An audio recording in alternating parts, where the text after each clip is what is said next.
Imagine you're going through entrepreneurship with no real gauge. There's no one really telling you what to do because there's always people that's literally hunting on you. They're literally preying on you. While you pray, they pray. Road to 20.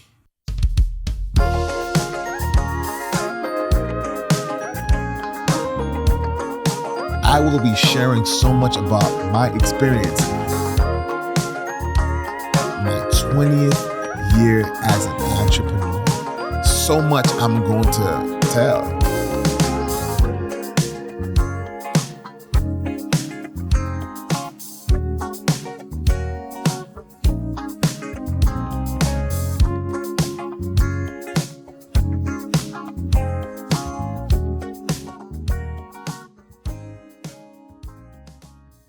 Man, it's 2005, man. It's 2005.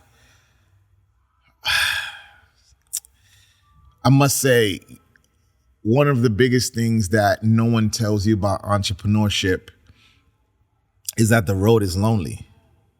It's a lonely road. And imagine in 2005, Jackson is 18 years old. 18 years old, 18-year-old young man that. Imagine a lot of you guys are older now, right? So, and you're in entrepreneurship now. Imagine you're going through entrepreneurship with no real gauge. There's no one really telling you what to do, how to do it. I was experiencing all kinds of things in that time that made it feel lonely. And without mentioning names, I remember in that time where I was constantly called by people in the community a hustler. They kept calling me a hustler. I'm like, why y'all calling me a hustler? And the reality is because they didn't understand the word, or I didn't even know the word entrepreneur. So I was an entrepreneur before the phrase became like catchy and everybody was talking about, I'm an entrepreneur. So when I was doing what I was doing, people were calling me a hustler. Or he's just trying to hustle. Listen to this. He's just trying to make money. What is everybody on this earth trying to do? But in my mind, my goal was, how do we grow something big? And I just didn't know what big meant. I just kept going. So in 2005, I started Lakai Entertainment, and I was a sole proprietor. Okay. Sole proprietor. My cousin, Junior, as he sleep in peace, he was like, yo, man, go downtown. And he gave me the directions. It was downtown Brooklyn to go get your sole proprietorship. So I went and got myself a sole proprietor. I went to Greater Bank. I got I got a bank account. So I'm thinking I'm doing something and I'm doing okay. So now while I'm doing business, there was a particular group of people I was dealing with out of Rockland County. And there was a particular person that wasn't the biggest fan of mine, that wasn't too fond of me. And one thing you need to do as you do business, do whatever you can to get your paperwork and certain things in order, or do the proper research that you need to do. Why? Because there's always people that's literally hunting on you. They're literally preying on you. While you pray, they pray. So the person hits me up and go, yeah, Jackson, I see you doing all this business. So when are you going to get incorporated? I was like, oh, incorporated. I said, I am incorporated. I'm a sole proprietor. And it was like, no. So what they did, they went to the website, nyc.dos, blah, blah, blah. And they realized that I had no C Corp or LLC. And that's when they said, yo, Jackson, you don't want to lose your name. Which was scary for me, because you imagine you work in your building and someone could turn around and just grab your name, automatically pop, pop, like the Haitians would go, bing. All the sound effects came through. I automatically jumped on. I went online. I figured I'd call my boy. I said, yo, what do I do? I incorporated right then and there Lakai Entertainment. And that was the official birth of Lakai Entertainment LLC. Now I'm like, who am I? What am I? What am I gonna do? So I started right after the basketball tournament. I had my very first concert, and it was interesting. It was at Remsen Church of God. Okay, no, it wasn't at Remsen. I take that back. It was at Emmanuel Church of God on Flatbush. Pastor Court, big brother, man, and his wife, rest in peace, as well. Amazing people that opened their doors to us, and we had a concert featuring Esther and Friends, and there was this group called New Vision from Remsen at the time. And I just wanted, it's funny, I called the concert The New Breed, and people was like, oh, Israel's gonna be there? And I was like, no, it's the new breed, like a new group of people, duh. But, with people, they associate everything to what they know, right? Which I get. So at that point, that was my very first concert. And I was like, you know what? This concert building thing is something I could really look into. What would it look like to build concerts? So from there, I wound up building a concert for Esther and Friends. Then I started doing other concerts for other churches. Churches was calling me to help them fundraise. But one thing I realized is that in that time specifically,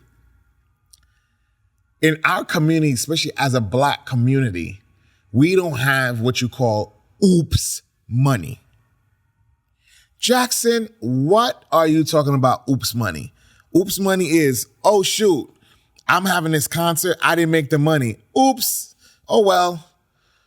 We're averagely living at the dollar we spend. So meaning I do a concert at Emmanuel, I needed to do well to ensure that I could keep going.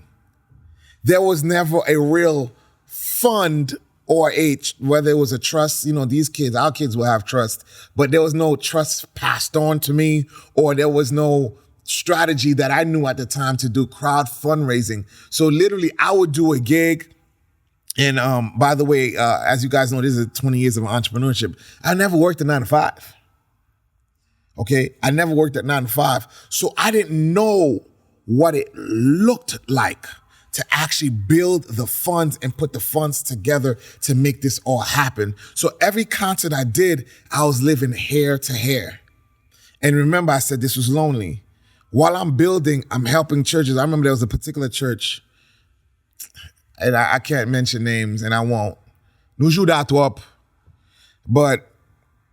there was a church I was trying to help fundraise, and y'all know who you are, because y'all all out here still. And I sat in meetings with them. They were ready to go. Oh my God.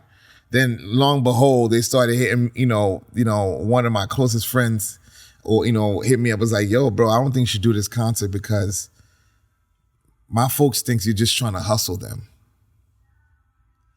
And that literally broke my heart, because I was like, hustle you guys? I'm looking at the bigger picture for us. I'm putting together what it looks like for group economics. But at that time, poor guy, I didn't know all these pretty phrases, group economics. I just knew if we come together, we'd be stronger. Shout out to Rimsky Toussaint at the time that was doing all these really big concerts. But I realized something. Rimsky's putting these concerts together, and a lot of other organizations, FD&G, Final Destination, my brother Gene and Esther, you know what I mean? And, I was asking myself, how do they keep this going without the well going dry and them dying out?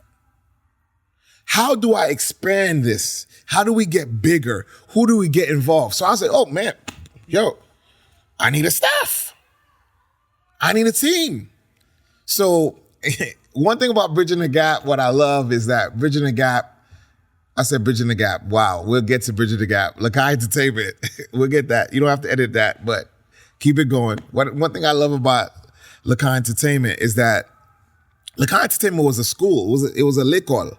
There's a lot of people that passed through Lakai Entertainment to be where they are today. Example, my VP at the time was Farrah Lewis, Councilman Farrah Lewis, District 45. Yo, when Farrah was with us, Farrah, like, God, man, she was a praise dancer at the church, at Cortello Church of God.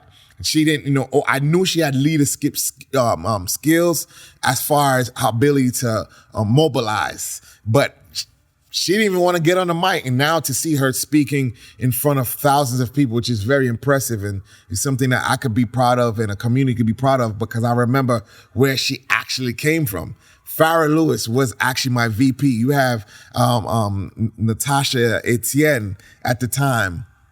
What's her last name? She was my accountant and treasurer for Lacan Entertainment, and now she owns some of the biggest practices in Atlanta. Amazing. We had Carmi that was part of the team, and in the team we had so many different pieces of the team that made the team what it was in that season. But there was one big thing: where was the funds going to come from? And it came from. Remember the decision I made when I graduated high school? I'm going to put in the work. I made a choice, and I'm going to move forward.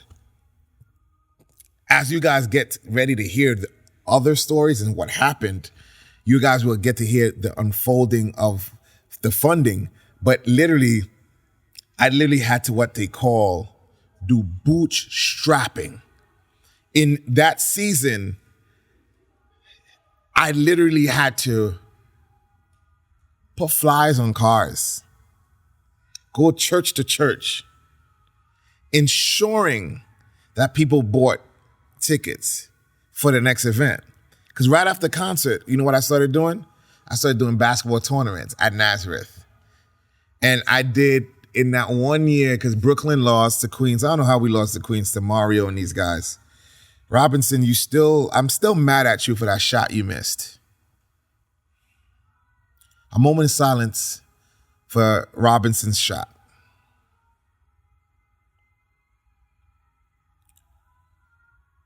I know that moment of silence was very long, but it's because that shot messed us up that bad. So Robinson, as a community, we still haven't forgiven you. And Greg and the rest of you guys, I lost to Queens 4 times. As we end episode 2 of 2005, I'm going to continue to tell you guys what's next and what happened next. Tune in, tell a friend. Again, these are stories and gems, but Robinson and Greg, don't hate me. I love you guys.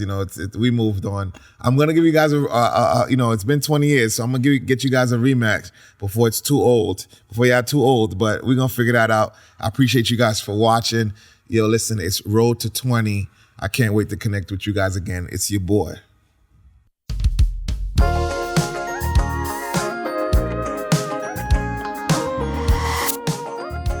I was the first one to bring Ty Tribbett in a big concert. I called Nisi at the time, and did I understand what it means for business to be business, and there's no God bless you. Brisapat. Petit. That time Ty was not much. He was $14,000. But $14,000 in that time, that's a lot of money. Where was I going to get that? Here's the truth, guys. I didn't have it. I literally sold tickets down to the wire. Never made $1 on that concert and many others. I just was able to experience a community get together.